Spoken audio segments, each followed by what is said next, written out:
Let's play a game. Imagine that you're supposed to meet your friend in Paris tomorrow, but you have no means of communication, so you cannot agree on a time and place. And if you succeed in meeting him, I will pay you $10,000. Where would you go? And at what time? In game theory, a focal point, also known as a Schelling point after Harvard economist Thomas Schelling, is a solution that people tend to choose by default in the absence of any communication. The most common answer would be the Eiffel Tower at noon.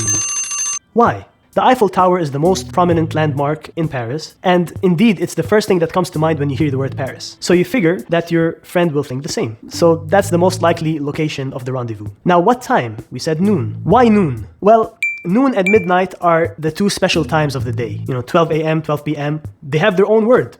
Noon, midnight. Any other time of the day is not special enough to have its own word. There's no word for 2 p.m. or 5 p.m., for example. Now you might be wondering, okay, why noon, not midnight? Well, midnight is way too late, and also access to the Eiffel Tower might be closed by midnight. So noon seems like the logical answer, and you figure that your friend might reason along the same lines. So you show up the next day at the Eiffel Tower at noon and collect the $10,000. Try playing that game with your friend in your own city and see if you choose the same thing. You might even have a special kind of focal point based on your history with that friend. So for example, Joey and Ross will most likely choose Central Perk as their rendezvous point. Here's another example. If you and your friend select the same square in this grid, I will give you $10,000. I don't know why I'm giving my money away so liberally in this video. Which one would you choose?